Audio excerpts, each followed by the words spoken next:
Welcome back to our channel, and thank you for tuning in and thank you for supporting us.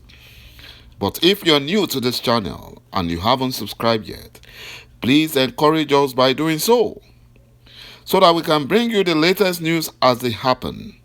And together we can support our leader, ﷺ Kanu, IPOB, and Eastern Security Network to make our Biafran dream a reality and put the Fulani Janjaweed to shame.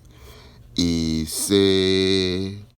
The Nigerian Minister of Finance, ZAINAB Ahmed, a Fulani Janjaweed, cries out that Nigeria is broke and currently borrowing money to fund the annual budget. China has stopped borrowing Nigerian money because Nigeria has been unable to meet their debt servicing obligations. And this is making the European countries to be afraid to lend money to Nigeria. And now that ﷺ Kanu has filed a 25 billion naira suit against the Fulani Nigerian government, despite that the Fulani Nigerian government have not been able to pay the 1 billion naira that the court in Abia State asked the Fulani Nigerian government to pay to ﷺ Kanu for violating his fundamental human rights. It has not been paid.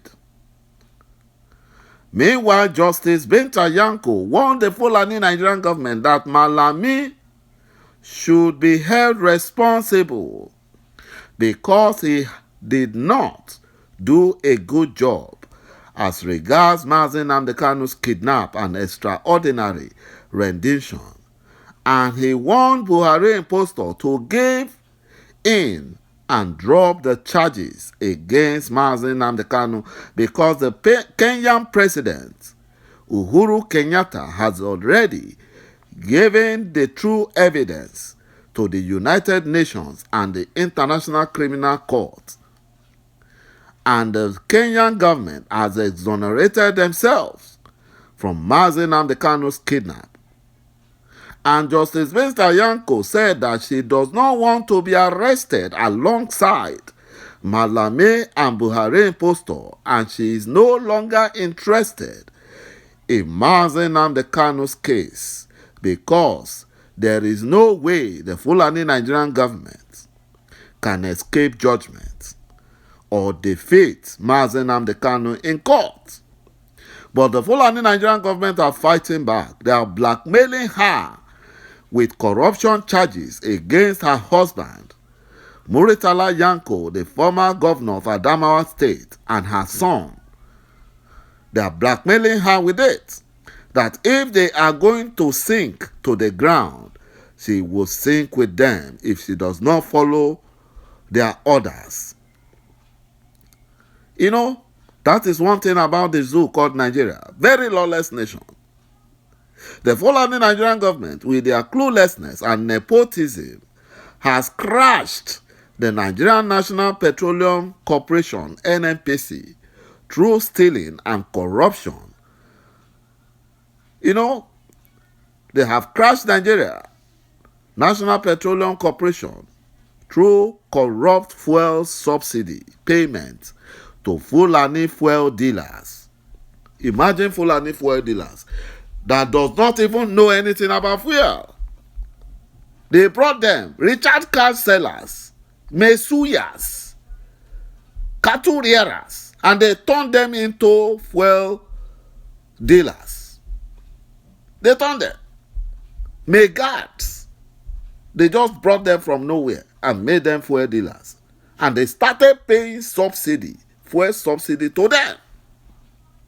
Now, NNPC has no money to fund its joint ventures obligations for lifting and selling crude oil. When the former Biafran Minister of Petroleum exposed the Fulani Nigerian government of stealing $26 billion from NNPC accounts, he was threatened and removed from office and silenced by the Buhari impostor. But Nigerians kept silent. And for the past 2 years now, NNPC had no money to fund its own share in the cost of operation between it and other joint venture members. Multinational companies like Shell, ExxonMobil, and the rest of them have sold out all their assets to Nigerian indigenous oil companies who are now regretting because they couldn't find investors from the European Union and the United States to fund the operations of the oil wells they bought from the multinational companies. And the banks are going after them in Nigeria. They are owing the banks. You know, the foreign investors are afraid of investing in Nigeria currently because the Fulani Nigerian government have made the Nigerian political climate very volatile and very risky for business. The Nigerian military top brass are taking advantage of the lawlessness created by the Fulani Nigerian government to militarize Biafra land and steal oil and sell them on the high sea. That's what they are doing. They escort stolen oil to the high sea and sell them off because of the lawlessness in the zoo. And that is why the military are conniving with the Fulani terrorist Nigerian government to oppress Biafrans, to kill Biafrans, so that they will have the opportunity to keep stealing oil in Biafra land and selling to international companies. And at the end of the day, the Fulani Nigerian government recruited Mesuyas, Megads, cattle rearers to act as fuel dealers and pay them huge sum of money as subsidy. And one of them imported the adulterated fuel that was sold in Nigeria. And nothing has happened to him. The criminal DSS have not gone after him to arrest him. But if it is Biafrans, they will go after peaceful Biafrans. Go after them. My brothers and my sisters, this is the more reason why that zoo called Nigeria has to disintegrate. The earlier it disintegrates, the better for everyone in that nation. Nigerians should not be talking about 2023 elections.